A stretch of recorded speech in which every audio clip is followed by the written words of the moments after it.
네, 나비처럼 훨훨 날아들어온 나비효과의 박지원입니다. 오늘의 이슈 효과 바로 저희 열어보도록 하겠습니다. 네, 모든 관심을 받지 못하고 있다가 관심을 받는 계기가 생길 때 준비된 자들이 그 기회를 딱 잡는 것 같습니다. 바로 삼성전자의 이야기입니다. 3월 20일 삼성전자의 단독 콘서트가 있었습니다. 주연은 바로 삼성전자였고요. 연출은 젠슨 황이었습니다. 3월 20일 젠슨 황이 이런 이야기를 했습니다. 삼성전자 HBM을 테스트하고 있는데 여기에 대한 기대감 우리 굉장히 크다. 이 말 한마디에 삼성전자가 이날 무려 5% 이상 상승을 했습니다. 삼성전자가 5% 이상 상승했다라는 거는 거의 상한가를 찍은 듯한 느낌이었고요. 본전을 찾은 많은 분들이 또 매도를 하고 나오기도 했을 겁니다. 이날 특히 그리고 반도체주들이 꿈틀하면서 CXL 관련주들이 유달리 강한 시세를 분출했습니다. 오른쪽에 보시면 삼성전자 CXL 관련주들의 움직임을 제가 정리를 해봤는데요. 엑시코는 무려 16%나 올랐고 YIK는 12%, 솔브레인도 7% 이상 상승세를 기록했습니다. 그런데 여기서 끝이 아닙니다. 다음 날 또 기록을 세우는 목소리들이 또 나왔습니다. 다음 판 보도록 하겠습니다. 그 다음에 마이크론이 실적을 발표합니다. 그런데 마이크론까지 좋은 실적을 냈습니다. 시간 외에서 15%나 상승을 해줬고요. 그러면서 반도체 경기 회복에 제대로 된 신호탄을 확 하고 쏴줬습니다. 그런데 마이크론 하면 사실 삼성전자와 SK하이닉스의 경쟁 상대 아니야 생각하시는 분들도 계실 텐데요. 여기에 대해서 유명한 투자 그룹이죠. 시티그룹은 이렇게 이야기를 했습니다. 아니다. 오히려 삼성전자와 SK하이닉스에는 이 마이크론의 긍정적인 실적이 반도체 업황 개선에는 더 긍정적인 수혜를 입게 될 것이다 라고 이야기를 해줍니다. 여기에다가 지금 아픈 손가락 낸드마저도 현물 가격이 5%나 점프한 상황입니다. 결론적으로 보면은 지금 반도체 상황이 굉장히 긍정적입니다. 그리고 기다리고 있는 mem콘이 있죠. 2023. 그래서 삼성과 그 안에서도 CXL 관련주들의 움직임이 가능성이 앞으로 더 기대되고 있습니다. 그런데 문제가 사실 있었습니다. 사실 그동안은 국내 투자자들에게 이 mem콘이라는 거는 큰 주목을 받지는 못했거든요. 그 이유가 있습니다. 다음 판 보도록 할게요. 그리고 mem콘이라는 게 유독 주목을 받지 못했으니까 mem콘 좀 생소하신 분들이 있을 것 같아서 이게 대체 뭔지에 대해서 먼저 설명을 간단하게만 드리고 넘어갈게요. mem콘이라는 거는 메모리 컨퍼런스의 약자를 의미합니다. 그리고 학회는 캘리포니아에서 위치가 되고요. 일정은 한 이틀 동안입니다. 파트너가 메인으로는 삼성전자고 2024년 올해는 CXL이 중점 논제가 됩니다. 메인은 바로 이 오른쪽에 있는 그림입니다. 정말 많은 기업들이 있는데요. 이 안에서는 잘 보이실진 모르겠지만 애플과 테슬라, 인텔, AMD 그리고 화웨이 등이 있습니다. 정말 큰 빅테크 기업들의 대거 참석률인데요. 삼성전자와 그래서 글로벌 반도체 AI 기업들 간의 이날 협업이 더욱더 기대가 되고 있는 상황입니다. 계속해서 우리가 CXL 이야기를 했는데 사실 HBM도 그동안 너무 머리가 아팠는데 CXL은 뭔지 생각하시는 분들을 위해서 설명을 드리면 노트북과 PC 그리고 스마트폰 용량이 무한대로 좀 늘어났으면 좋겠다 생각하시는 분들 그동안 계셨을 겁니다. 그거를 해결해 줄 수 있는 게 바로 CXL인데요. C, 컴퓨트라는 연산, 익스프레스, E의 고속, 그리고 링크의 연결이라는 뜻이 합쳐져서 빠르게 연결해서 계산을 해준다라는 뜻이 CXL입니다. 이번 mem콘 2024가 더욱더 주목을 받게 되는 건 바로 AI 때문입니다. 지금 AI 열풍이 정말 뜨겁죠. 연평균적으로 36.6%씩 성장세를 이뤄낼 것이다 라고 하고 있습니다. AI가 계속해서 성장을 하려면 방대한 데이터 처리가 필요하고요. 그 안에서 비용 절감에 최적인 게 바로 CXL입니다. 그래서 SK하이닉스, 삼성전자도 CXL에 열을 가하고 있습니다. SK하이닉스는 2022년에 CXL에 처음 뛰어들었고요. 지난해 8월부터는 CXL 메모리 시제품을 처음 개발을 했습니다. 내년 정도면요, 하반기에 CXL 상용화가 가능할 것으로 보입니다. 삼성전자는 그런데 SK하이닉스보다도 더 발빠르게 움직였습니다. 2021년 5월에 업계 최초로 CXL을 개발을 했고요. 이미 시작을 해서 CMMD 그리고 CMMDC까지 개발한 상황이고 2023년 5월에는 CXL 2.0까지 성공을 하면서 지금 상용화 기대감이 더욱더 커지고 있는 시점입니다.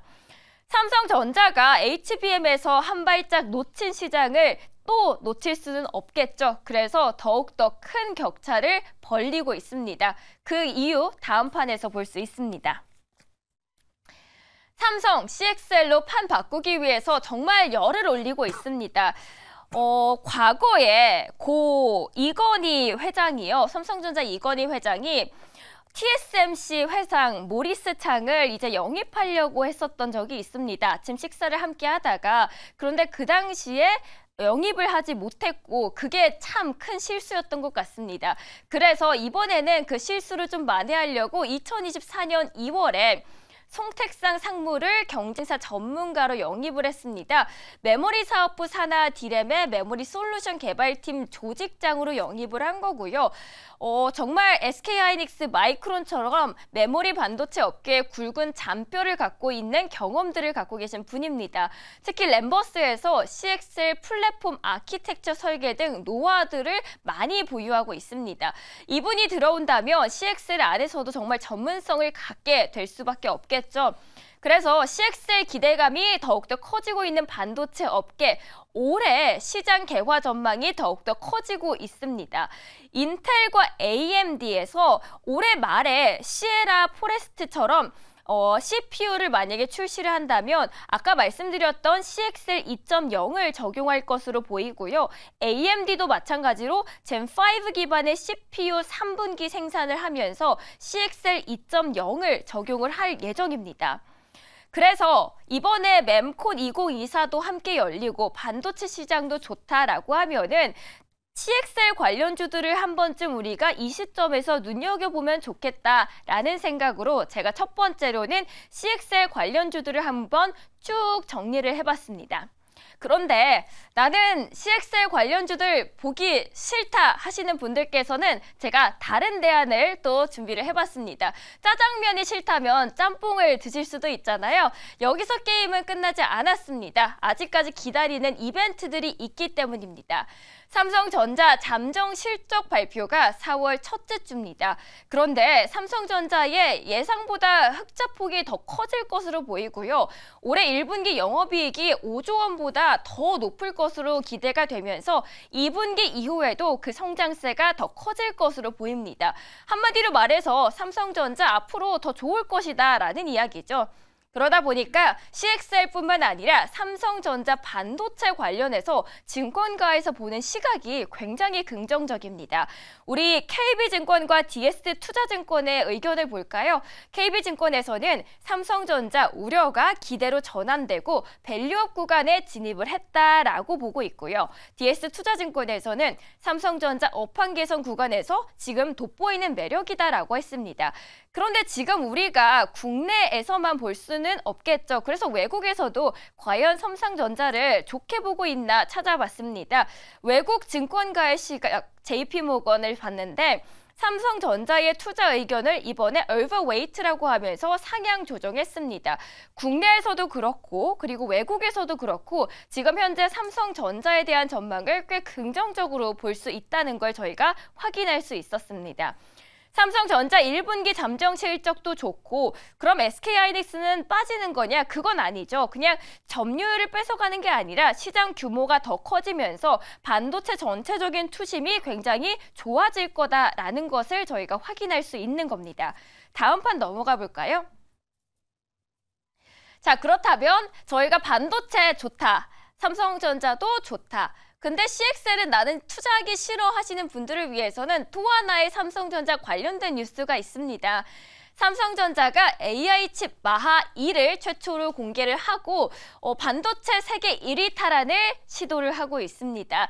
연말까지 제작을 하고 내년 초쯤 출시를 계획하고 있는데 관련주들을 제가 그래서 쭉 한번 정리를 해봤습니다. 관련주들 정리하느라고 좀 애를 먹었는데 쭉 정리를 하시면서 한번 되돌아보기 재생하시면 될 것 같습니다. 그리고 오른쪽으로 한번 가보라 볼까요?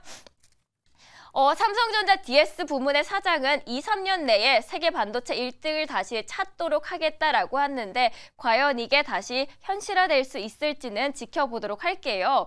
삼성전자가 끌고 가고 있는 전통 반도체 쪽으로 관심이 가시는 분들도 있으실 겁니다.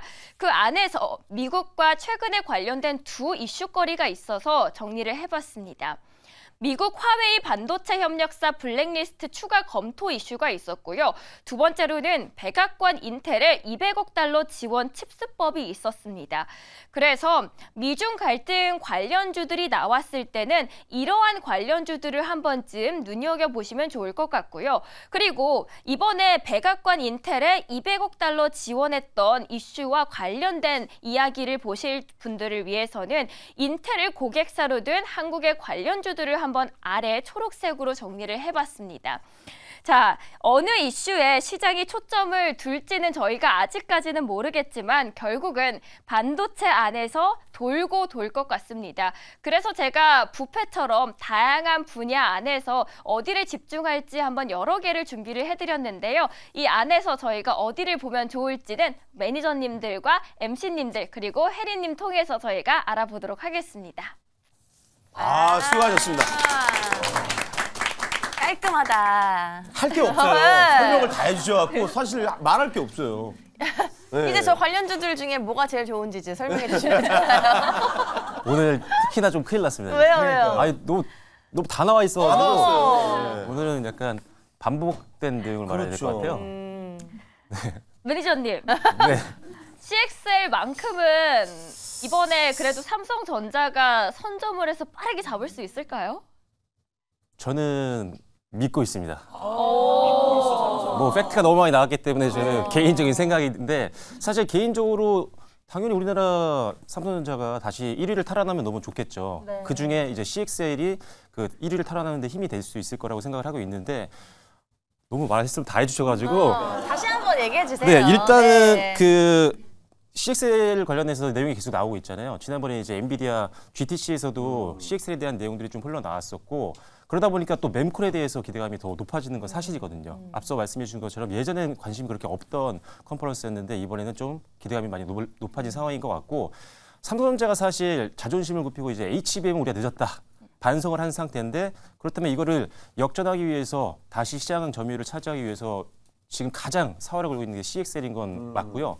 그리고 기술적으로 봤을 때도 가장 먼저 2021년도부터 CXL을 개발한 게 삼성전자입니다. 가장 세계 최초로 개발한 게 삼성전자이기 때문에 기술력 부분에서는 물론 당연히 앞서 있다라는 게 평가라고 생각을 해요. 그리고 추가적으로 삼성전자가 최근에도 여러 컨퍼런스라든지 페어들에서 말했던 것들이 뭐였냐면 이미 개발은 너무 많이 되어 있는 상태고 지금 협력사들과 계속 조율을 하고 있는 상태입니다.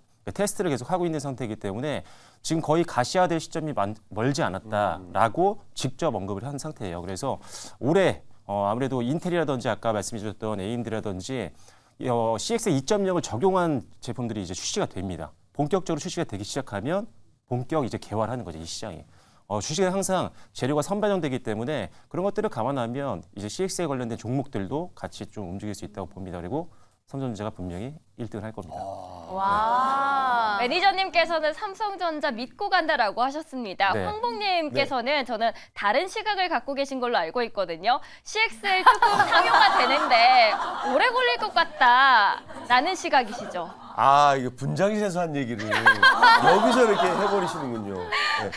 그러니까 이게 사실 많은 데이터 양을 소화를 하기 위해서는 저희가 저기 데이터베이스가 있어야 되잖아요. 근데 이게 없는 거기 때문에 과연 저게 될까라는 사실 좀 의구심이 좀 들더라고요. 물론 이 기술 아까도 얘기했지만 그 마하1 같은 경우도 기술력으로 봤을 때는 공부를 좀 해봤더니 압축 기술이더라고요.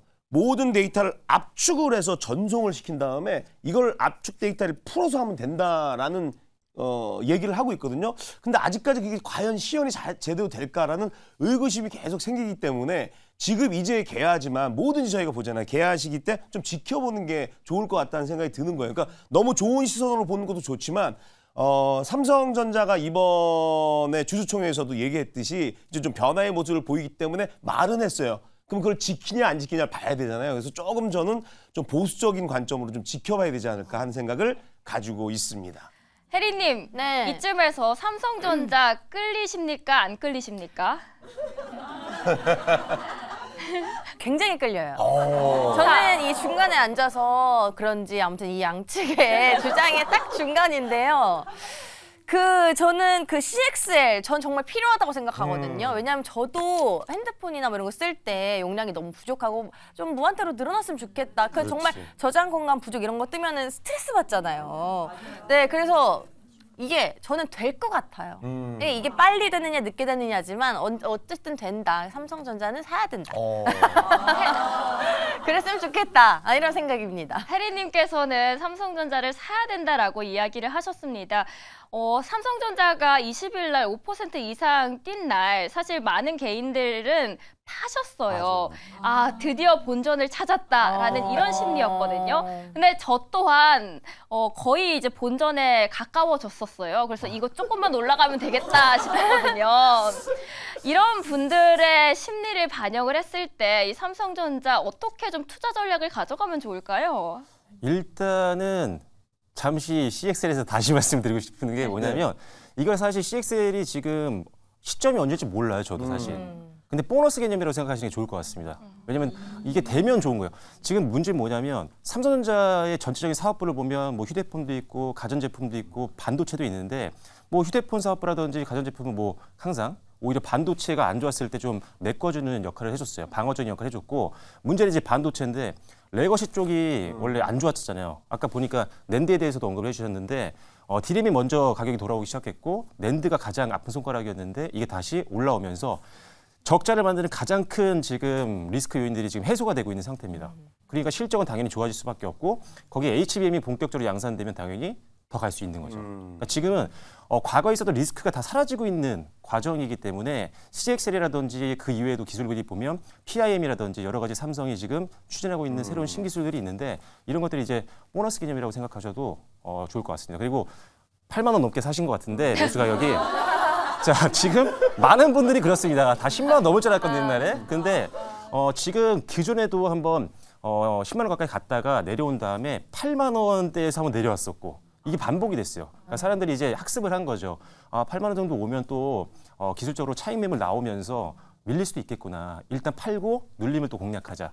이런 게 나올 수 있는데 사실 삼성전자는 단기 전략으로 들어가기에도 뭐 좋긴 해요. 눌리고 이제 반등 나올 때 천천히 담아가기 굉장히 좋지만 저는 사실 이거 적금 대신에 충분히 넣어도 됩니다, 여러분. 지금 실적이 하고 계속 좋아지는 과정이기 때문에 그리고 신기술로 해서 점유율, 특히나 CXL, 뭐 PIM이든 지금 AI 반도체와 관련되어 있는 기술들이 이제 어느 정도 가시화가 되고 양산이 되고 실제 적용이 되고 그게 실적까지 이어지게 되면 레벨업할 수 있는 시점이 분명히 온다라고 보고 있기 때문에 10만 원 넘게 가야죠. JP모건이 괜히 뭐 올렸겠습니까? 증권사에서도 거의 뭐 삼성전자를 가이던스를 하향 조정하는 경우는 거의 없었어요. 저도 마찬가지입니다. 여러분 이상한 테마주 사시는 게 아니에요. 삼성 안마음이다 여러분. 네. 삼성을 믿습니다. 이게 삼성전자가 사실은 8만 원이 딱 느낌이 뭐냐면 38선. 야, 요거 넘냐 안 넘냐 요거거든요. 여기서 계속 눌리고 있어요. 근데 저는 좋게 보는 게 뭐 삼성전자 저도 뭐 보고서 많이 봤지만 현대자동차하고도 또 협업하고 있거든요. A920이라는 또 AP를 또 만들고 있어요. 그래서 이게 이제 전장 사업까지 확장이 되기 때문에 이 매출도 또 우리가 또 생각을 해봐야 돼요. 앞으로 뭐 전장 사업도 중요하거든요. 예, 이제 요즘 자동차 타시면은 와 이게 자동차야 뭐 우주선이야 막 이럴 정도로 발전이 많이 되기 때문에 요 부분도 우리가 좀 집중적으로 봐야 되지 않을까 싶어요. 네. 이쯤에서 잊고 있었던 SK하이닉스가 좀 궁금해지기 시작했거든요, 매니저님. 네. 그러면은 좀 지지부진했던 삼성전자의 큰 폭의 더 상승을 좀 기대를 해봐야 될지 아니면 달리고 있던 SK하이닉스에 조금 더 열을 가해서 저희가 투자를 하면 좋을지 좀 갈등이 되네요, 이쯤에서는. 저도요. 네. 여러분 거의 매주 반도체가 주제에 나올 때마다 언급을 드렸던 것 같습니다. 뭐였냐면 엄마 아빠 다 살아. 맞아요. 예, 아니 오늘 그 내용이 너무 잘 나와 있었는데 맞아요. 그런 내용이 있었어요.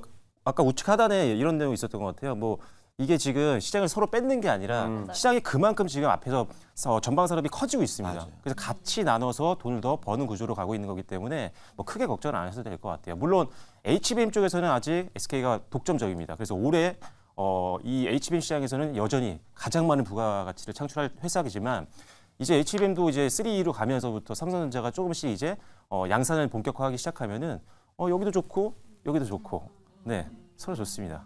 엄마도 두 개 다. 좋고 아빠도 반반. 좋고. 반반 사는 겁니다. 그럼 엄마도 좋고 아빠도 좋아요. 네. 그래서 엄마도 선택을 하고 아빠도 선택을 했습니다. 네. 근데 삼성전자 안에서 삼성전자는 아무래도 좀 무겁잖아요. 네. 그래서 빠른 수익을 누리고 싶으신 분들께서는 CXL 안에서 좀 자세하게 깊이 있게 들어가서 네. CXL 관련주들을 사고 싶으신 분들도 계실 겁니다. 뭐 가온칩스도 16%나 하루에 급등을 네. 이뤄냈잖아요. 네, 네. 그 안에서 좀 이 종목을 사면 두 자릿수 낼 수 있겠다 하시는 기업 있을까요? 오늘 큰 부담을 주십니다. 자, 일단은 이게 저희가 CXL도 사실 몇 개월 전부터 계속 언급이 됐던 건데 솔직히 관련주들이 어마어마하게 올랐습니다. 뭐 네오셈이라든지 맞아요. 엑시콘이라든지 오픈엣지 테크놀로지라든지 이런 기업들 다 굉장히 좋게 보고 있는 건 맞습니다. 왜? 실질적인 기술이 있는 기업들을 갖고 가셔야 되거든요. 테스터라든지 검사 장비 쪽은 엑시콘이랑 네오셈이 나눠 갖고 있고 오픈엣지 테크놀로지는 IP 쪽에서 유일하게 IP를 갖고 있는 회사예요. 컨트롤러를 만들 때 필요한 IP에 대한 부분들. 그리고 추가적으로 저는 지금 TLB를 좀 보고 있습니다. 왜냐면은 이제 CXL 관련된 제품이 나오기 시작하면은 요 회사의 PCB를 쓸 확률이 굉장히 높다라고 지금 평가를 받고 있고 주가를 보시면 아시겠지만 조금 전에 언급드렸던 아주 엄청나게 사람들이 많이 알고 있는 네오셈, 엑시콘 이런 것보다 상대적으로 주가 상승률이 좀 덜했습니다. 그래서 순환매를 고려하면 많은 분들이 이제 부담 없이 좀 들어올 수도 있는 그런 종목이기 때문에 PCB 관련된 종목인 이 종목도 보시면 좋을 것 같습니다. 네. 오늘 정말 수고 많으셨습니다. 우리 박지원 아나운서가 워낙 정말 설명을 잘해주셨고 저 안에 내용이 다 담아져 있기 때문에 요거만 다시 한번 확인하셔도 제가 어디다 투자해야 될지 그 투자 아이디어가 될 것 같습니다. 자, 오늘 수고해주신 박지원 아나운서 보내드리기 전에 아주 좋은 소식이 있다면서요. 네? 왜 이렇게 당황하는 척하세요? 되게 좋은 소식이 있다는 걸 제가 알고 있는데. 무슨 좋은 소식이죠? 제가 그 자료를 갖고 왔어요. 저 보여드릴게요. 좋은 소식 있는 걸 알고 있는데 여기 보세요. 이야, 며느리 삼고 싶어요. 박지원님 며느리 삼고 싶어요. 근데 이 밑에 멘트가 너무 웃겨. 저희 아들 멋지고 재산도 많습니다. 이야, 얼마나 인기가 많으면 이런 거 우와. 어떨까요? 토토주스 최초로 소개팅을 같이 그렇죠. 이렇게. 예. 그래서 혹시 지금 저 댓글 달아주신 분이 저희 방송을 보고 있다면요. 문자번호 샵에 2034로 본인의 연락처를 주시면 어떻게든 저희 제작진과 상의해서 검증한 다음에 소개를 해드리도록 하겠습니다. 드디어 한 명 보내네. 시집 보내네. 축하드려요. 잘 살겠습니다. 자, 오늘 수고해주신 박지원 아나운서는 2부 우문 현답에서 뵙겠습니다. 고맙습니다.